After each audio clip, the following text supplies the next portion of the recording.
On the night of April 24th, 2026, in a darkened cinema in Los Angeles, a young man sat in the back row and watched himself become his uncle on the biggest screen he had ever seen. He was 27 years old. He had never acted professionally before in his life.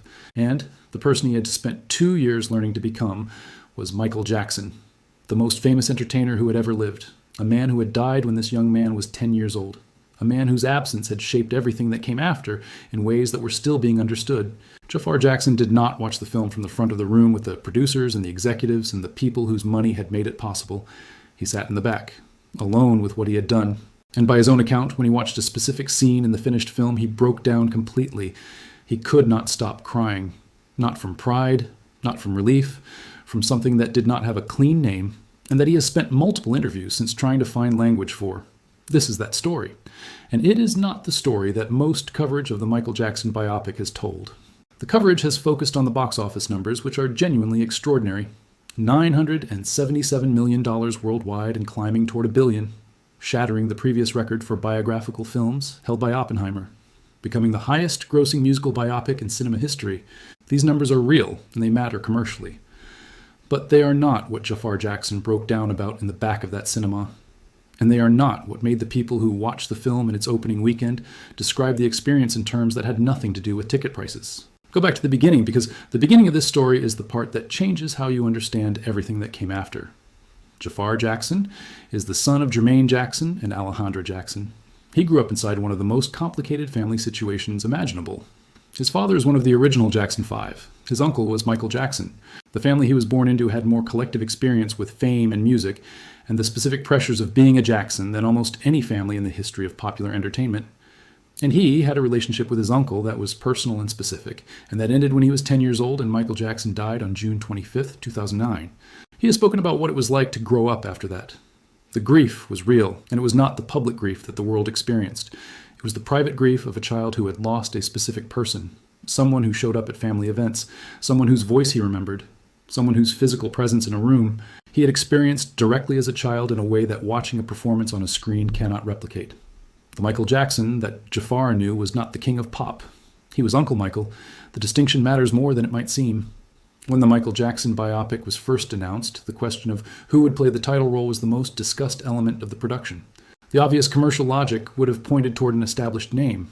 Someone whose presence in the lead role would provide marketing certainty and reduce the risk that comes with putting an unknown face at the center of a project of this scale and expense. Director Antoine Fuqua and the producers made a different decision. Not because he was a safe choice. He was categorically not a safe choice. He had no professional acting experience. He was not a proven box office draw. He was not someone whose involvement would generate the kind of media coverage that comes from casting a name that audiences already know and trust. The logic behind choosing him was different, and it was articulated by Fuqua in the early promotional interviews. The physical resemblance was part of it, but the deeper reason was something that could not be manufactured through preparation or training or any amount of professional development. Jaafar had been in rooms with Michael Jackson. He had watched him move, not on stage in front of an audience, in private, in the specific, unguarded way that a person moves when they are not performing for anyone. He had heard the voice in conversation rather than in song. He had access to a quality of knowledge about his uncle that no amount of research into archival footage could replicate. And that specific knowledge turned out to be the thing that made the performance work in a way that surprised even the people who had made the decision to cast him. The preparation process was unlike anything in recent biographical filmmaking. Jaafar spent approximately 2 years preparing for the role before a single frame was shot. The work was comprehensive in a way that went beyond what is typically described as preparation for an acting role. He studied the movement, not just the stage movement, but the way Michael Jackson walked and turned and occupied physical space in informal contexts. He studied the voice, not just the singing, but the speaking register and the specific quality of the way Michael Jackson communicated in interviews and in private recordings. He worked with movement coaches and vocal coaches and acting coaches. He watched thousands of hours of footage across the full span of his uncle's public life. But something else was happening alongside all of that formal preparation that was harder to categorize. He was processing grief. Not performing grief, actually processing it. Spending 2 years in intensive daily engagement with the person he had lost when he was 10 meant that the preparation for the film and the experience of reckoning with his uncle's death became the same activity. He has talked about this in ways that are careful and specific. He was not trying to become Michael Jackson. He was trying to understand him in a more complete way than a 10-year-old child can understand an adult. That understanding turned out to be inseparable from the grief of his absence. There was a specific moment during filming that Jaafar has described as the hardest thing he experienced during the entire production. The scene involves Michael Jackson at a point in his life when the pressure and the pain and the specific loneliness of being who he was had become something visible. Not the performer, not the icon, a person who was exhausted and overwhelmed and carrying things that the people around him did not fully understand. When Jaafar had to film that scene, something happened that he did not expect and could not entirely control. He has described it in interviews with the careful language of someone who is not entirely sure what happened to him. He says the line between portraying his uncle and being present with the memory of his uncle disappeared. He was not acting a character. He was not executing a performance. He was somewhere that did not have a clean description, and whatever was happening in that space was producing a response that he could not stop. He started crying during the take in a way that was not part of the performance. The emotion was real, and it was his, and it was not Michael Jackson's grief he was expressing. It was his own grief at 10 years old. The grief of a child who had lost someone and had spent 17 years not being able to look at it this directly. Antoine Fuqua made a decision in that moment that he has described as one of the most important directorial choices he made in the entire film. He let the camera keep running. He did not call cut. He did not try to redirect Jaafar toward the performance that had been planned. He recognized that what was happening in front of him was something that could not be recreated through preparation or direction. It was real in a way that performance approximates, but does not replicate. And that realness made it into the final cut. The scene in question is one that multiple people who saw early screenings identified without knowing the production context as the moment that changed what the film was doing. Critics who had questions about other aspects of the production consistently said that whatever happened in that scene was operating at a level that transcended the biographical film format. It was not a performance of grief about Michael Jackson. It was grief that happened to occur in front of a camera while a story about Michael Jackson was being told. Jaafar has talked about what the experience of filming did to him over the 2-year period in ways that go beyond the usual promotional language that actors use when discussing challenging roles. He has said that he could not fully separate from the character in the way that professional actors are trained to do. Not because he was unprepared, but because the character was not truly a fictional creation in his experience. Michael Jackson was not a role he was building. He was someone he had known and lost. The professional technique of stepping in and out of a character was not available to him, in the same way it is available to an actor playing a historical figure they have no personal connection to. He has described specific incidents during their production where he found himself in situations that felt genuinely disorienting, wearing the costumes, being in the stage sets, performing the choreography in front of production cameras while the crew watched. There were moments when the accumulated weight of everything he had absorbed during 2 years of preparation, combined with the physical reality of the production environment, to create something that was not quite acting. He has struggled to find language for it, and the language he has landed on involves describing it as a kind of presence.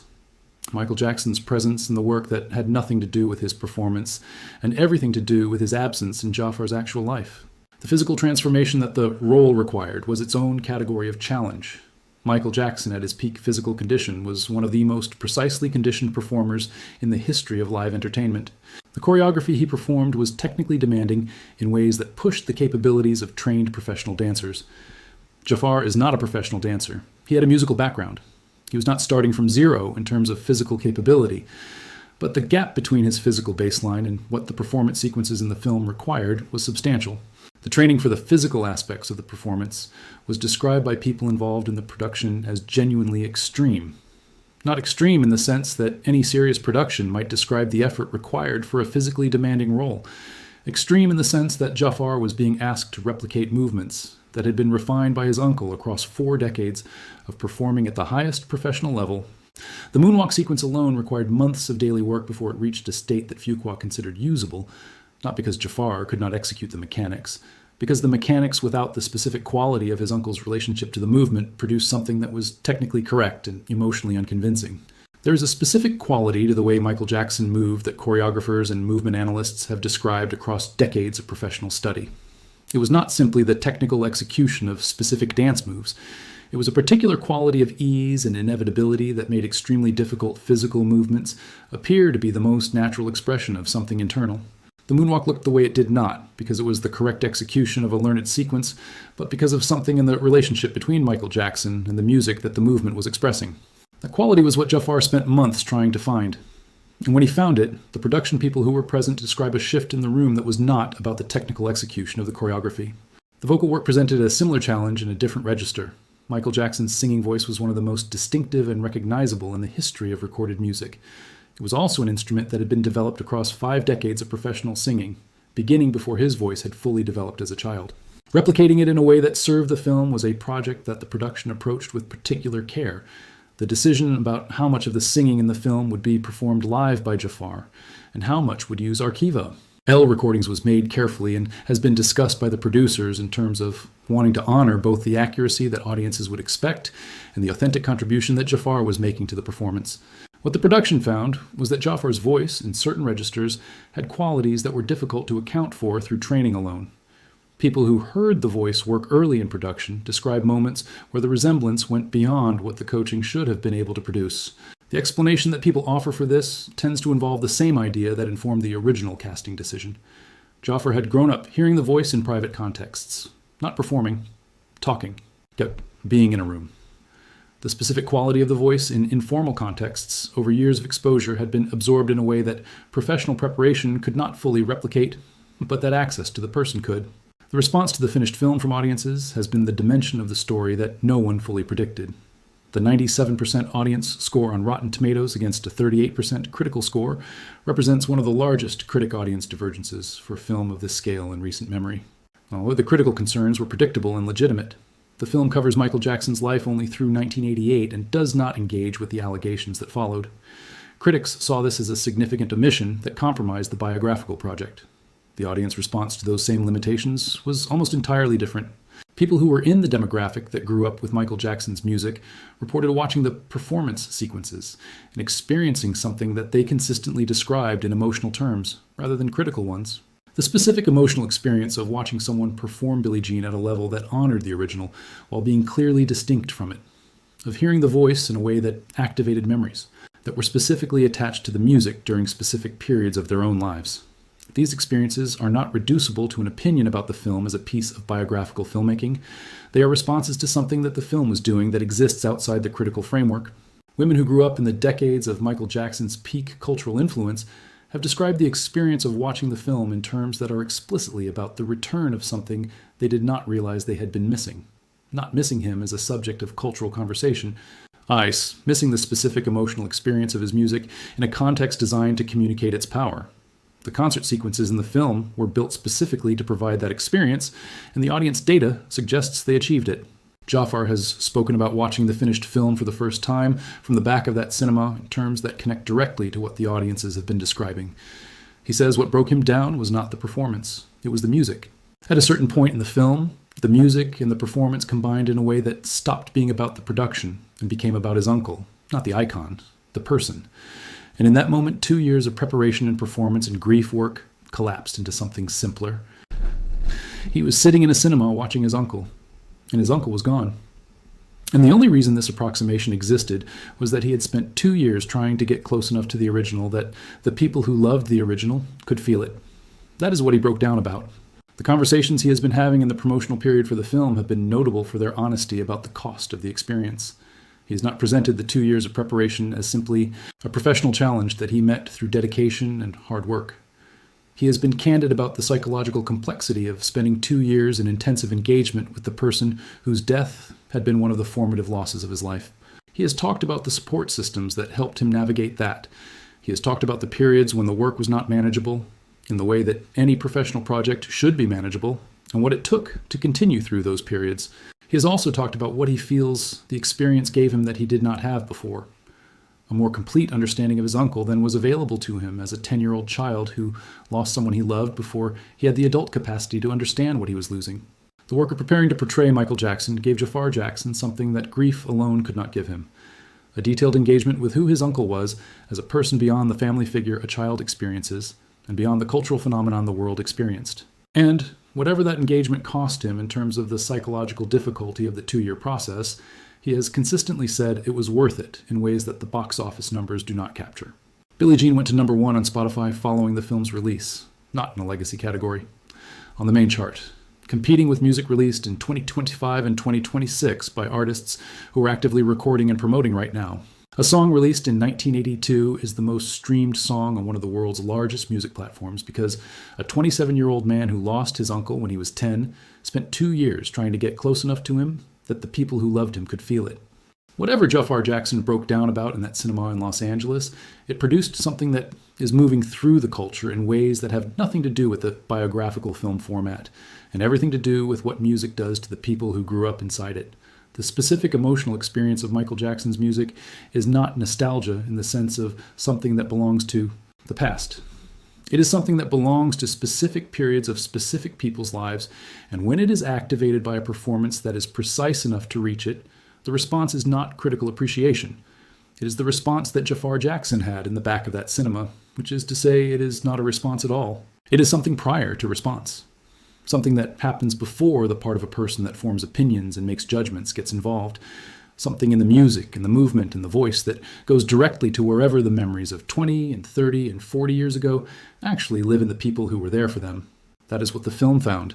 That is what Jaafar spent 2 years looking for.